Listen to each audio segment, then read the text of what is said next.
Hello, and welcome.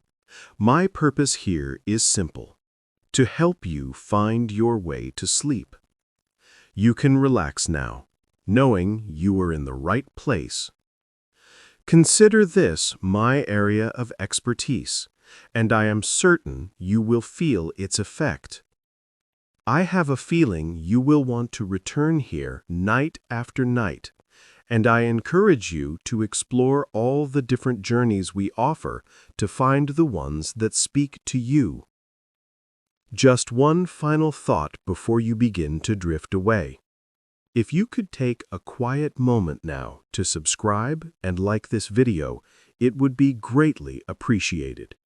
I only mention it now because I have a strong feeling you won't be awake long enough to do it at the end. Now, let go. Your journey to rest begins. Tonight, let's start by walking down the long stone hallways of an old castle. Your footsteps echo. The torches on the wall are flickering, and if you listen closely, you can hear the wind whistling through the cracks in the big, heavy wooden doors. Visiting a place like this today might seem cool and romantic, but if you actually had to live here, especially on a cold winter night, you would probably want to leave in less than an hour. The truth is very simple. Castles were freezing cold, and if you had to sleep in one without any heaters, special windows to keep out the cold, or even a soft mattress like we have today, you would learn very fast that your biggest enemy wasn't another night, it was the cold. You probably wouldn't make it through the night, at least not without knowing a few tricks. So, before you get cozy, let your breathing become slow and calm. Imagine you were getting ready for bed inside a medieval fortress. You are walking across the big stone floor of a giant room. Your boots scrape on the stone, which has been worn smooth because people have walked on it for hundreds and hundreds of years. The cold feels like it is biting your skin, even though you have lots of clothes on. The stone walls don't just feel cold, it's like they are sucking all the warmth right out of the room. Historians who study the past often talk about how great castles were for defending against enemies, but they almost never say that castles were comfortable. And here is the honest truth. Those same thick walls that could stop a giant log from breaking them down also trapped cold air inside, like a huge refrigerator. As soon as the sun set, the temperature inside the castle dropped almost as fast as the temperature outside. You would be able to see your own breath making little white clouds in front of your face. The air inside feels heavy, a little wet, and not very welcoming at all. Castles were built to keep bad guys out, not to keep the cold out. The builders thought about deep ditches filled with water, drawbridges, and tiny slits in the wall for shooting arrows, but keeping the castle warm wasn't something they really planned for. It's a common fact that many castles in the north of Europe were built on top of windy hills. For an army, this was a brilliant idea. You could see your enemies coming from far away, and the steep hills made it hard for them to attack. But for a person just trying to get some sleep, it was terrible. The wind blew against every wall and pushed icy air through the gaps in the window shutters and under the doors. You could not imagine a worse place to try to sleep.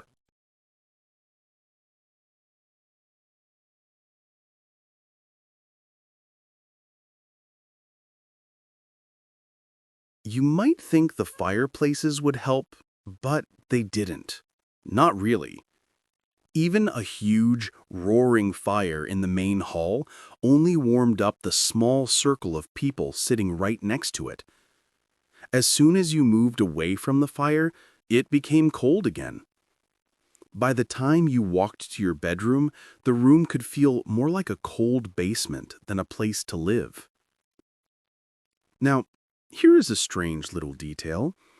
In some old books from that time, travelers wrote about how shocked they were to see frost, like the ice on a car window, forming inside the castle bedrooms.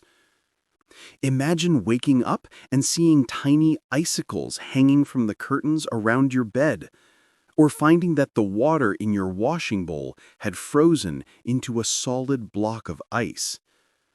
The people who wrote about this acted like it was normal. They didn't make a big deal about it. If your room didn't get a little frosty on the walls in the middle of winter, you were one of the very few lucky ones. And still, even with all this, people survived. Somehow, they found ways to stop their bodies from turning into human-sized popsicles. Part of how they survived was by following certain routines every night. As the sun went down, everyone in the castle would do things to trap any little bit of warmth they could. The castle was huge, but at night they tried to make the space they lived in much smaller. The fires were set to burn slowly all night. Curtains were put around beds. People wore so many layers of clothes, it was hard to move. And everyone just hoped the drafts wouldn't be too bad. Imagine yourself walking into a medieval bedroom. The bed itself is a big, impressive piece of wood, and it's built high off the floor. This wasn't to look fancy. It was a smart way to get away from the coldest air, which always stays near the ground. But even so, the stone floor sends coldness upwards, and your body feels it as soon as you get under the blankets.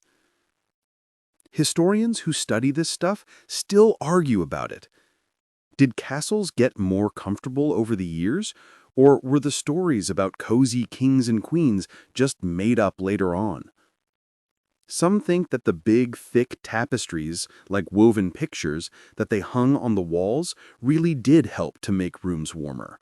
But others think that was just wishful thinking, and that no matter how many blankets you hung up, the cold always found a way in. The real answer is probably somewhere in the middle.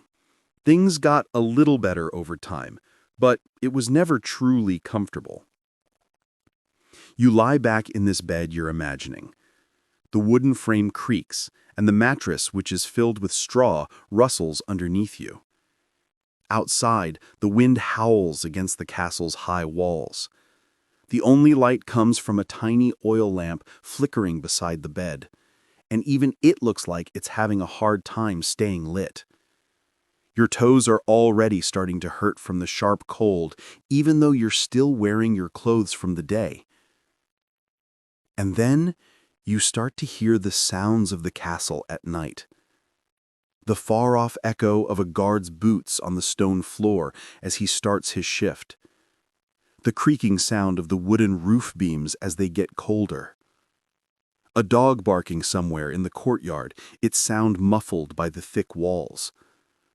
You might even hear the drip, drip, drip of water freezing somewhere close by. None of these sounds help you feel warmer. Instead, they just remind you that the world outside is a very cold and tough place.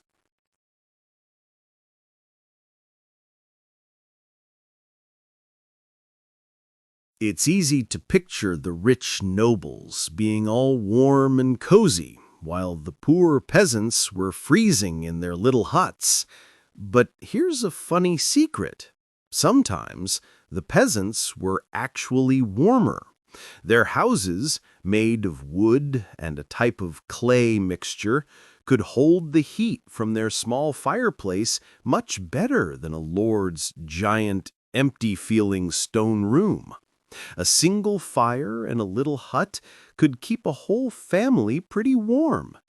Meanwhile, you, a noble in a grand castle, could be shivering in a stone box so big that even 5 huge fireplaces couldn't warm it up. People back then knew this was strange too. In some letters that survived, Priests and noble visitors wrote about how hard it was to get a good night's sleep in a castle during winter. They said the beds looked amazing, but the nights were freezing. Some even told other travelers to pack extra cloaks, not to look good, but just to survive the night. As you keep picturing yourself lying there, you start to understand just how smart and creative people had to be to make it through the night. You didn't just get under a blanket and hope for the best.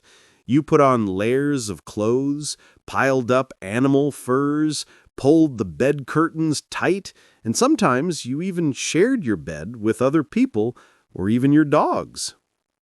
Every single thing you did was about creating a tiny bubble of warmth in a world that was designed by nature and builders to be very, very cold. This changes how you think about life back then. These people weren't just warriors and lords, monks and maids. They were survivors. Every time they went to bed, it was a challenge. Every winter was a tough test. And sleep, which for us is so easy and wonderful, was something they had to work for, using special tricks that were passed down from parents to children for generations. Imagine how thankful you would feel for every little bit of warmth, the surprising comfort of a dog snuggled against your feet, the amazing feeling of warm stones placed in your bed, the small victory of waking up and seeing that your beard hadn't frosted over during the night. You would remember these moments much more clearly than any big dinner party or hunting trip. Surviving was something you would never forget. So tonight, as you lie in your own modern bed, with your heater making a soft humming sound, take a moment to think about those people who once lay shivering in stone rooms. Their nights were very long, their mornings were very cold, and yet they made it through. They found a way to sleep in places that should have been impossible to live in. That cleverness is what we're going to keep exploring, one layer at a time, one trick at a time, as this story takes you deeper and deeper into the medieval night. Now you step into the Great Hall, which is like the beating heart of any medieval castle.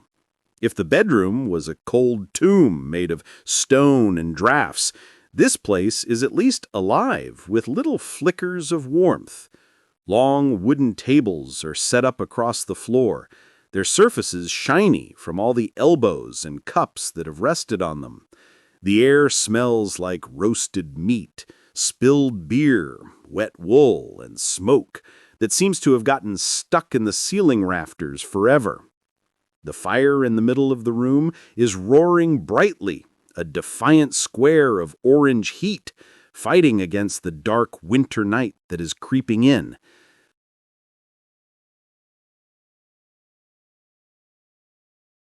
This was the place where the castle felt the most alive after the sun went down.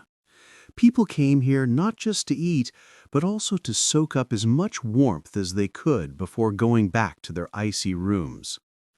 Servants rushed back and forth, carrying big slices of bread, jugs of ale, and giant plates of steaming stew. Dogs run around under the tables, wagging their tails, hoping someone will drop a piece of food. The hall is loud, almost wild, with laughing, singing, and the clatter of knives hitting plates. For a little while, you forget that outside, the wind is howling across the top of the castle walls, and frost is starting to form on the windows. Here's a simple fact. The Great Hall was the only room in most castles where the heating even kind of worked.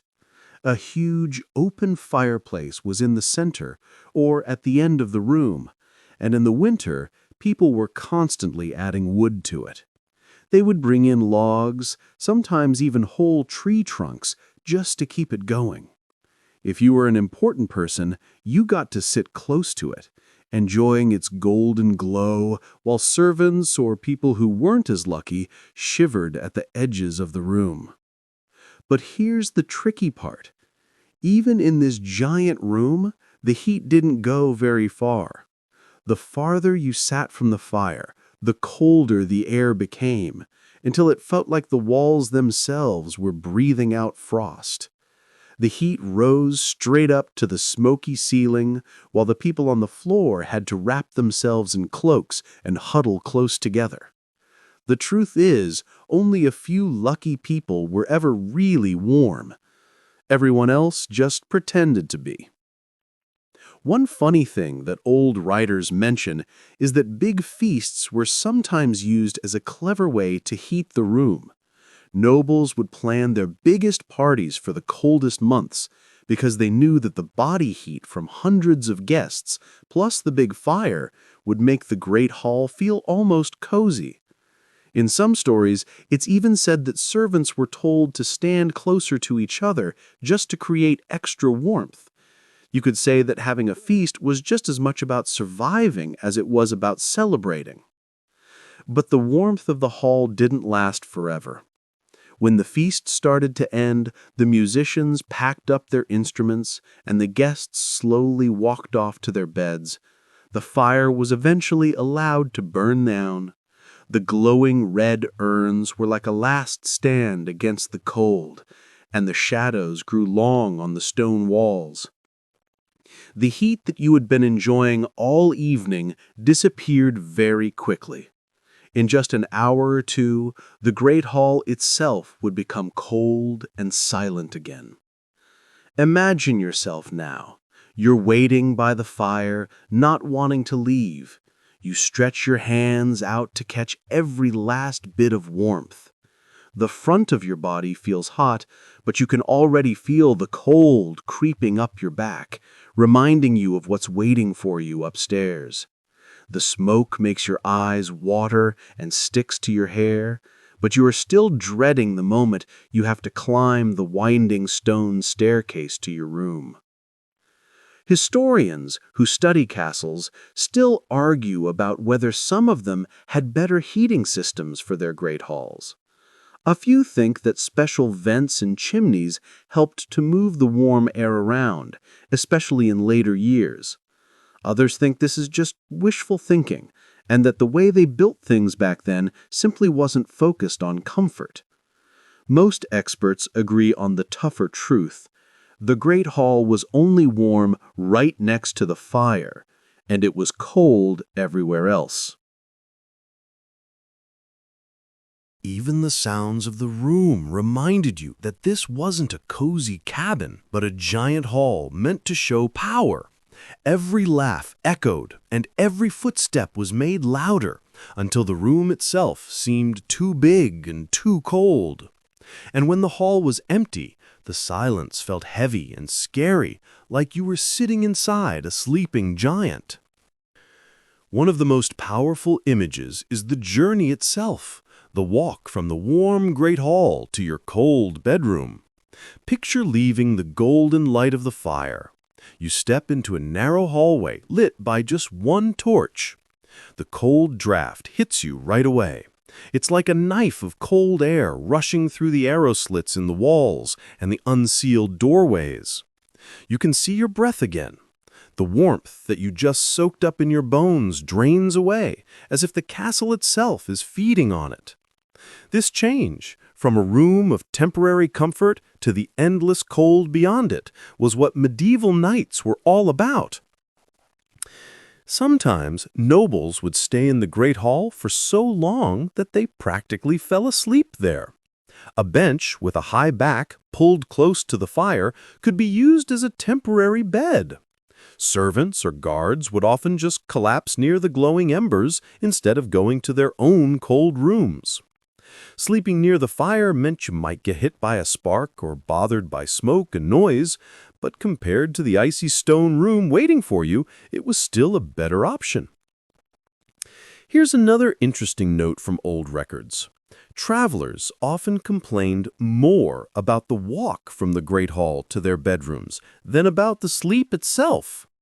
That short walk, moving from warmth into cold, was described as a shock to the body. People talked about shivering all night long just because of that walk.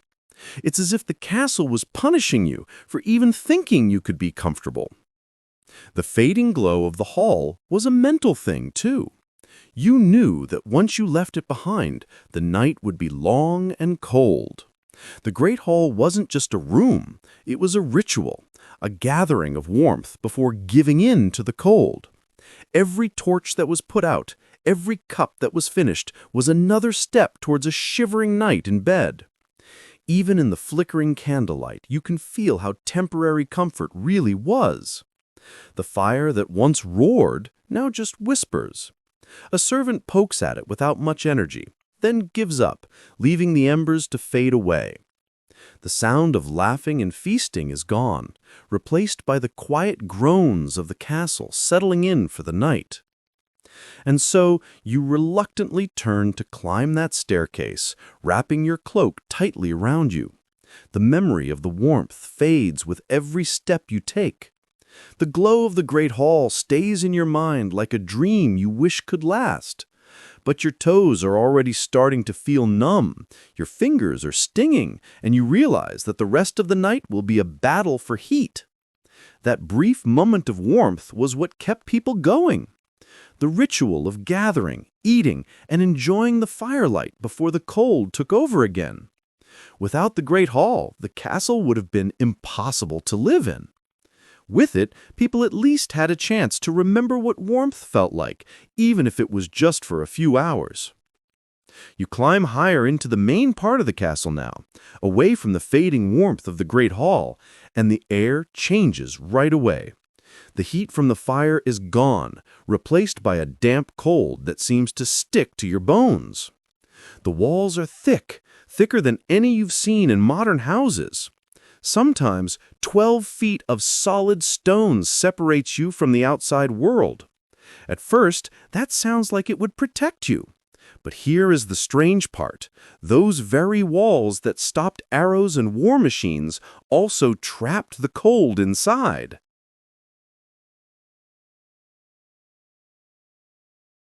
If you've ever gone into a basement in the winter, you know what it feels like. The stone holds on to the temperature like a memory, sending out cold even when the air outside gets a little warmer for a short time. The people who built castles in the Middle Ages knew how to make things strong and last for a long time, but they didn't know much about making them comfortable. And so the walls were a puzzle. They were fortresses that protected you from people, but not from the weather. One fact that historians agree on is that the warmth in a castle hardly ever spread more than a few feet from the fireplace. A fire would be blazing, smoke would be curling up, but if you took just 10 steps away, you were back in an icebox. Old writings from the 13th and 14th centuries describe noble families sitting right in front of the flames, with their cloaks pulled over their heads while their servants stamped their feet behind them just to keep their blood moving. The fire created a small bubble of okay heat, but the stone all around it refused to get warm. Now here's a curious note from the journals of travelers. Some complained that the walls themselves would sweat. This means that moisture in the air would turn into water on the cold stone and run down in streaks, making the rooms feel damp and unpleasant. Imagine lying in bed and hearing tiny drips of water hitting the floor next to you all night long. That's not exactly a relaxing sound to fall asleep to. In some seasons, moss would even start to grow on the inside of the walls. So yes, you were living inside a castle, but sometimes it felt more like living in a cave. Modern experts still try to figure out if the big tapestries and hangings on the walls really made a difference. We imagine grand walls covered with beautiful woven cloths, but did those thick fabrics really keep the room warm, or were they just for decoration? Some researchers say that they did a good job of blocking drafts, creating little pockets of warmth behind them. Others think this idea was made up later in romantic stories. They point out that even the most expensive cloth couldn't stop the freezing air that came in through windows without glass and through cracks in the doors. The argument still goes on, but it tells you one thing for sure. People were so desperate for warmth that they would try almost anything. So, picture it now. You walk into a bedroom at the end of January. The fire in the fireplace is small. Maybe it's already starting to go out. The walls rise up around you like giant cliffs, and their surface is wet and shiny from the moisture, even though you are wrapped in layers of wool. You shiver. The bed stands tall in the middle of the room with heavy curtains drawn all around it. Behind those curtains, the air might be a few degrees warmer, like a little cocoon you've carved out of the cold, but outside of the curtains, the room feels like a stone tomb. The feeling it gave people was just as bad. People wrote about being more afraid of the cold than of being hungry or even sick. At least when you were hungry or sick, it would eventually pass. But the cold was there every single night of the winter. When you lived in a castle, you couldn't get away from it. That feeling of being trapped in your own home had an effect on people.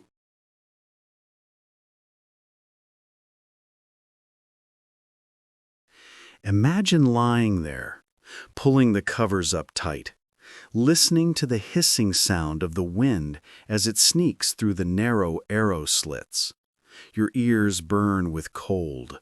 Your fingers start to feel stiff. Even your dreams, when you finally have them, are filled with images of ice and fire. The stone walls surround you, not like a protective shield, but like a refrigerator that never turns off. And this is where your whole idea of castles changes. They weren't glamorous places for daily life. They were survival machines, yes, but you had to pay a price for that protection. Comfort was given up for safety, and every winter's night reminded you that stone might keep you safe from arrows, but it would never keep you warm. The more you think about it, the more clear it becomes. Sleeping in a medieval castle wasn't about resting peacefully.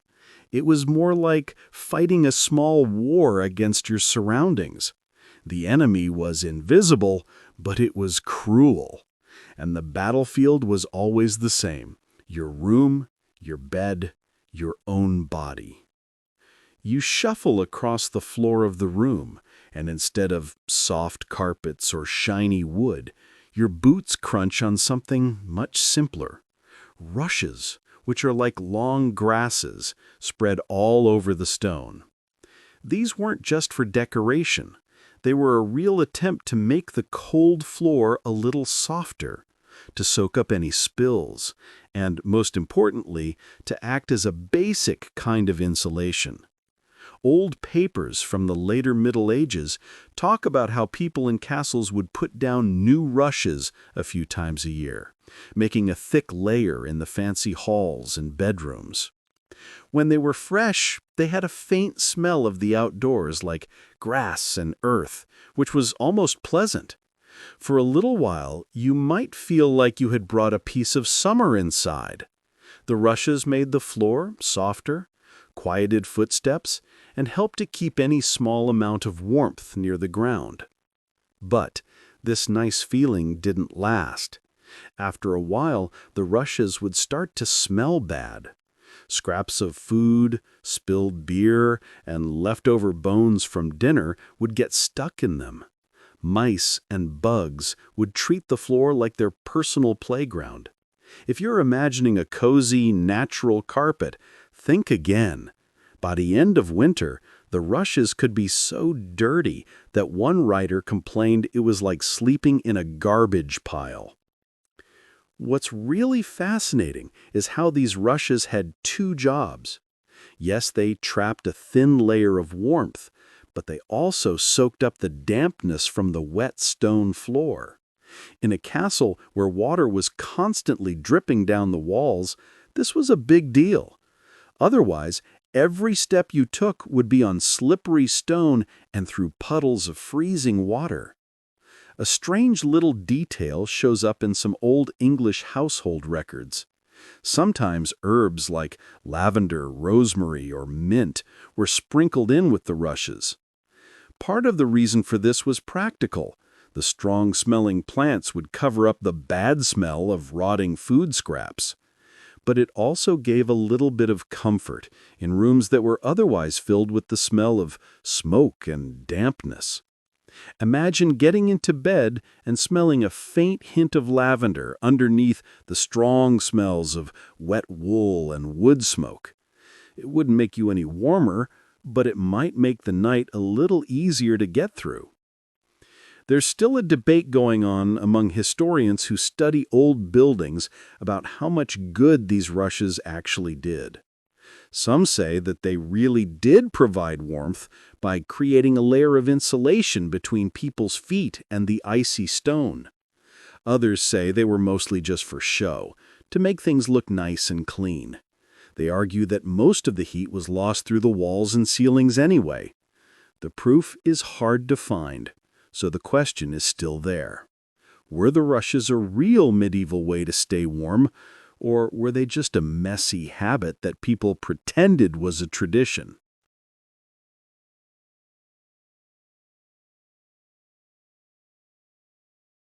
Now picture yourself lying in bed while a servant finishes spreading new rushes across the floor. They crunch softly under his feet, and a faint smell is released as they get packed down. For a quick moment, the room feels cleaner, almost fancy. But you know that by the next morning the rushes will have already soaked up the dampness, and they will start to rot all over again. Think about all the different things you would sense in a bedroom like this. Under your blankets, you might feel the comfort of wool or fur. But all around you is the musty smell of old rushes, the sharp smell of herbs, and the smoke that is always clinging to your clothes. The floor rustles as mice run around looking for crumbs. Every little detail reminds you that your sleep was all about survival, not luxury. But there's also a kind of cleverness to it. These people used the simplest things they could find, plants they gathered from riverbanks and fields, and turned them into tools to help them get through the long winter. They didn't think about carpets or insulation like we do. They thought about whatever they could use to keep the cold just a little bit farther away. So as you rest your head in this imaginary room, you realize that even the floor under you was part of the nightly fight against the cold. Stone was the enemy. Rushes were a weak shield. And every morning started with the same question. How long until these rushes get too wet and smelly? You sit on the edge of the bed now, and you run your fingers across the many layers of cloth piled high. If there was one secret weapon the medieval people had against the cold of the night, it was fabric. Wool, linen, and fur were their tools of choice. They would wrap themselves in layer after layer until they looked more like a caterpillar in a cocoon than a person sleeping. Old records from castle households, which listed all their belongings, make it very clear how important cloth was in medieval life. Linen sheets were the first layer. They felt smooth and cool against the skin, but they didn't keep you as warm as the layers that went on top. Over the linen sheets came thick woolen blankets. They were so heavy that some people said they felt like a big dog was lying on top of them. And if you were wealthy, you added blankets made of fur on top of that, fox, sable, or even bear fur. Rich nobles would spend a fortune on this kind of bedding, not just to show off, but because without it, the winter nights could be deadly. But there's a funny observation hidden in some of the old writings. Servants would sometimes joke that their masters couldn't even move once they were tucked into bed. There were so many layers pinning them down that just turning over was a huge effort. Imagine being wrapped in 5 or 6 heavy blankets, tucked in so tightly that you either had to lie perfectly still or risk pulling all the covers off and freezing.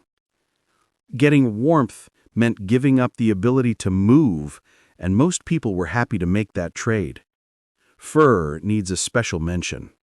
It wasn't just a luxury, it was really, really practical. The pelts from Arctic foxes, martens, and sheep all provided a very dense warmth. One old writer tells a story about a noblewoman who refused to travel anywhere without her fur-lined bed covers, even in the summer, because she was so afraid of catching a chill at night. To us, that sounds silly, but in a time when cold drafts cut through every room, being paranoid about the cold made perfect sense. A strange custom appears in the records of some households. Some people believed that sleeping under too much linen was bad for you because they thought linen would pull the heat out of your body. To fix this, they would purposely put layers of wool or fur both above and below the linen sheet, creating what we might call a textile sandwich. The idea was that linen cooled you down, wool heated you up, and fur trapped all the heat in. We don't know if this really worked scientifically, but it shows how people mixed old beliefs with practical ways to stay comfortable. Scholars today are still trying to figure out what all this cloth meant to people. Was the fur really about staying alive, or was it mostly about showing off how important you were? On one hand, lists of belongings show that wealthy nobles had huge collections of fur blankets. On the other hand, poor families survived without them, using rough wool instead.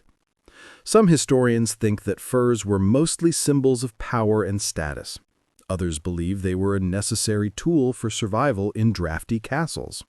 The truth is probably somewhere in the middle. They were both life-saving tools and a way to show off your rank. Now imagine yourself under all these layers. The wool feels a little itchy against your skin, rougher than the fabrics we have today. On top of that, the fur feels thick and almost like it's smothering you. But at least it keeps the cold away. The blankets are so heavy, they press you down into the straw mattress. You try to move, but only a little bit. Any bigger movement would let the icy air into your warm cocoon. Your own breath warms up the little space around your face, while the rest of your body depends completely on the barrier of cloth. The silence of the room makes every little feeling seem bigger. The rustle of the linen, the coarse scratch of the wool, the faint, musky smell of the animal furs. There's something very basic and primal about it. You are wrapped in the skins and fibers of the natural world. Every single thread and hair is a reminder that your survival depends on using nature itself as your armor. And in that thought, you find the real meaning of medieval sleep. To rest was to build a fortress inside a fortress, not with high walls and moats, but with sheets and furs. Every night, you would build a wall against the cold using whatever cloth you could find. Without it, even the most magnificent castle room would feel like the inside of a cold stone crypt. So as you lie there in this imaginary cocoon, you start to understand the nightly ritual. You gather your layers, weigh yourself down, and hope they will be enough to last until morning. The cold might rattle the shutters, creep through the stones, and swirl around your bed. But inside your fortress of fabric, you had a fighting chance. The bed itself was more than just a piece of furniture. It was a machine designed to create a small, livable climate inside an otherwise hostile room. When you draw back the heavy curtains of a medieval four-poster bed, you aren't just peeking into someone's private sleeping space. You're stepping into a micro-world built for survival.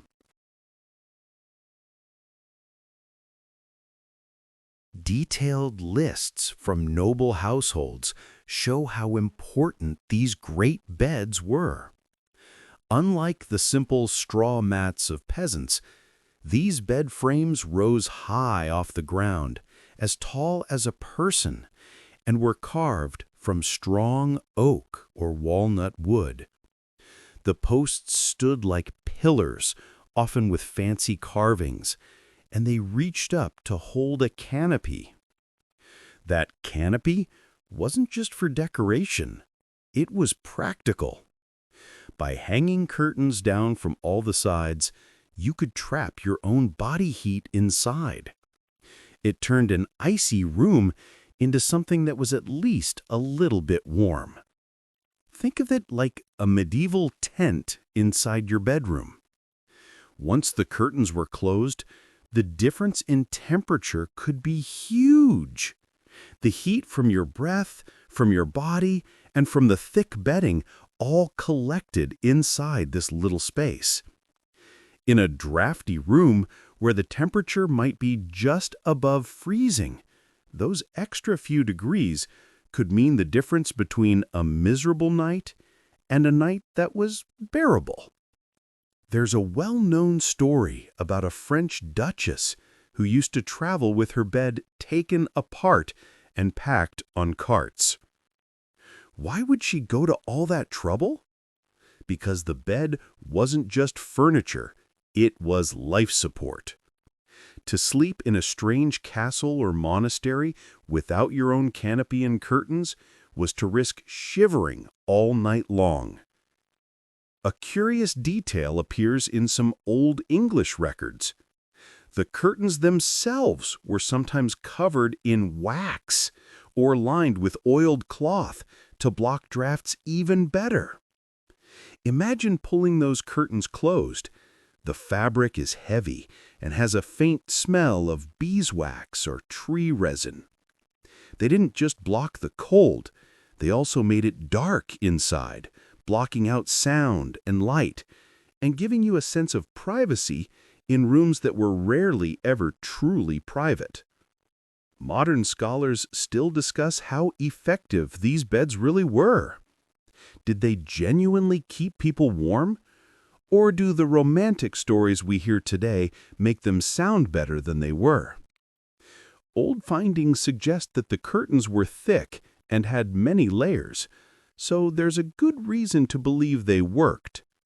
However, some people argue that the warmth was more of a feeling in your mind than a real physical warmth. The feeling of being closed in, protected, and hidden away from the huge, cold room might have made people feel warmer. The debate continues, but one thing is certain. People believed these beds were so important that having a portable one became a necessity for nobles. Now picture yourself sliding into one of these beds. The bed frame creaks under your weight, the straw mattress rustles, and then you reach out to pull the curtain closed. Instantly, the air feels different. It's still cold, yes, but you are no longer being hit by drafts from the arrow slits in the wall. You can't see your breath as much. Your body relaxes into the layers of covers, and you feel that you might actually be able to fall asleep. The curtain muffles the faint dripping sound of water on the walls, the distant cough of a servant in the hallway, and even the bark of a dog outside. Inside, it smells of fabric and fur, a little musky, but comforting. The only sound you hear is the rustle of your blankets when you move. The room outside may be huge and cold, but here, in your bed, you've created a small pocket of life to protect you from the elements. It wasn't perfect. Some nights, the curtains would freeze stiff where water had condensed on them. Other nights, the smoke from the fireplace would drift inside and make you wake up coughing. But for most nobles, the four-poster canopy bed was the best defense they had against the nightly attack of the cold. And this is where you realize that the genius of medieval people wasn't in big inventions, but in small, clever changes. No central heating? Then build a private climate bubble. No insulation? Then hang thick curtains and seal yourself inside. Every night was a negotiation with the cold, and the canopy bed was the closest thing they had to a peace treaty. Imagine lying there now. Your eyelids are getting heavy, and the world outside the curtain is fading into silence. The room is still cold, the castle is still drafty, but you've made a space where survival feels possible. You drift off to sleep not because the night has gotten any warmer, but because you've managed, with just fabric and wood, to outsmart it just enough. Beneath all those blankets and curtains, the foundation of your night's rest was still the mattress itself. What was underneath you could be the difference between a somewhat comfortable night and waking up sore, frozen, and grumpy. In the Middle Ages, bedding came in many forms, but two were the most common: the feather bed and the straw tick. The feather bed was the luxury option. Imagine sinking into a big sack filled with goose or duck feathers. It was soft and flexible, and it wrapped around your body with warmth. Lists of belongings from noble families often mention multiple feather beds, which were carefully stored and moved with the family whenever the lord traveled. A well-stuffed feather mattress could be so thick that you would be sitting almost a foot above the bed frame. It was like a bouncy cushion in an otherwise hard and cold room. Families treasured them, protected them, and passed them down to their children as valuable possessions. They weren't just comfortable, they were a symbol of high status. But here's a twist. Feather beds could also get so hot that they felt like you were suffocating. They would trap your body heat until you woke up soaked in sweat, even in the middle of winter. There's a funny complaint that has survived from a 15th century letter where a guest moaned that his host's bed swallowed him like a goose in a pot. Too many feathers meant you sunk too deep, and instead of a gently cushioned sleep, you spent the night trying to crawl back to the surface. For most people, though, the reality was a straw tick. This was a large sack filled with straw, hay, or reeds, stuffed until it became a basic mattress. Peasants used them, soldiers used them, and even castles had them in the less important rooms. They were cheap, easy to refill, and did a decent job of lifting you off the icy floor. But straw came with its own problems. It would get flat very quickly, sharp pieces would poke through the cloth, and it often had fleas. People had to regularly beat the bed, literally hitting and shaking the straw sack to fluff it up and get rid of the pests. By morning, your body might be itchy from straw scratches, but at least you had survived the night. Old sources mention a strange detail. Some people would mix herbs into the straw, not just to make it smell better, but also to keep pests away. Lavender, mint, or pennyroyal might be tossed in, leaving a faint scent that covered up the sour smell of damp hay. If you've ever slept on a straw-filled mattress, you know that the smell never really goes away. It lingers earthy and musty, and it gets into your clothes and hair. Researchers still debate just how common feather beds really were. Some argued that they were a rare luxury that only the very richest people had. Others point to records that show even middle-class families owned at least one feather bed, which suggests they were more common than we thought. The disagreement is because the evidence is incomplete, but it shows that what people slept on was important enough for them to write it down carefully. Imagine yourself lying down on a straw tick in a drafty room. The sack rustles underneath you, and you can feel uneven lumps pressing against your back. Every time you move, it releases a puff of a grassy smell mixed with the faint sharpness of herbs. You hear the tiny scurrying sound of mice somewhere in the rushes on the floor, and you wonder if they'll come to visit you.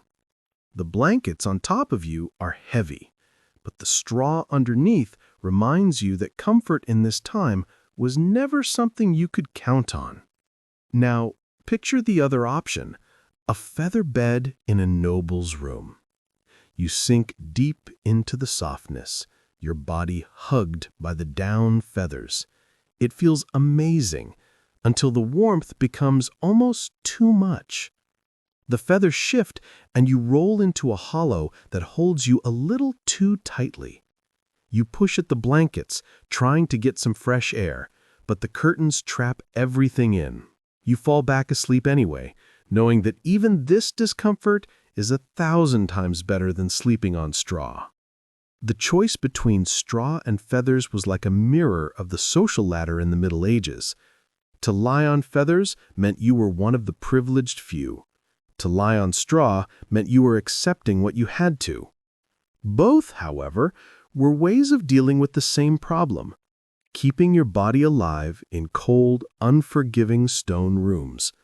And so, as you drift off in your imagined bed tonight, you realize that medieval sleepers were never just passive. Every mattress, whether it was simple or grand, represented effort, cleverness, and a small victory over the cold. You didn't just fall into bed. You made a strategic choice: sink into feathers or endure straw, all in the hope of surviving until the morning. Even the most carefully built bed, with its curtains, feather mattresses, and piles of blankets, couldn't always guarantee survival on its own. What made the difference on the coldest nights wasn't furniture, it was company. Sleeping alone in a stone chamber meant your body heat simply bled away into the walls. Sleeping beside others meant that warmth was multiplied.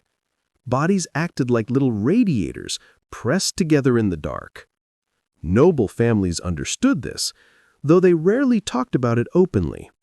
Servants often slept in rooms right next to them, or even on simple pallets at the foot of the master's bed. This wasn't just about having service or security nearby. It was also practical. More people in a space meant higher temperatures, even if it was only by a few precious degrees. You might not notice the extra warmth at first, but at midnight, when frost started to gather on the inside of the shutters, every extra body in the room counted. Records from medieval monasteries show that monks slept in long rows, their simple cots or straw beds side by side in drafty dormitories. This wasn't just for communal discipline, it was also for survival. In those crowded rooms, the combined body heat created a thin layer of insulation. The same idea was used in barracks, where soldiers huddled together in rows, their cloaks pulled tight, trusting that together they could fight the chill better than they could alone. A curious story comes from a 14th century English manor. A nobleman's will specifically ordered that his favorite squire should be given a place near his lord's chamber fire at night. Scholars think this wasn't just a sign of favor, but an admission that the warmth of companionship was as valuable as any inheritance. To be invited to share a bed or a room was not just about being close to someone, it was a privilege of warmth. There was, of course, another layer to this practice: animals. Dogs, in particular, became literal heaters. The phrase, "a three-dog night," might come from much later, but the idea is based in reality. Medieval people often allowed their hounds into the bed, not only for companionship, but because the animals radiated heat. A couple of large mastiffs curled at your feet might mean the difference between numb toes and comfort. Travelers even wrote that in some inns, guests would sleep packed together with dogs, goats, or even sheep beside them. The smell was intense, but warmth was more important than fragrance. Scholarly debate continues over how socially acceptable bed sharing was among nobles. Some argue it was a regular thing: lords with trusted companions, ladies with their maids, travelers with strangers. others insist that among the very wealthy, this kind of closeness was limited and carefully controlled, with servants being kept on nearby pallets rather than in the bed itself. What is clear, however, is that for the lower classes, bed sharing was normal. Families piled in together, parents, children, and often grandparents, forming a tangle of limbs under a single heap of blankets. Privacy didn't mean much when survival was the main goal. Imagine now that you are lying in such a bed, not alone, but pressed shoulder to shoulder with others. The first few minutes feel awkward. Someone's elbow pokes you, someone coughs, a blanket slips, but soon the warmth builds, a shared cocoon of body heat. You feel the dog's weight against your feet.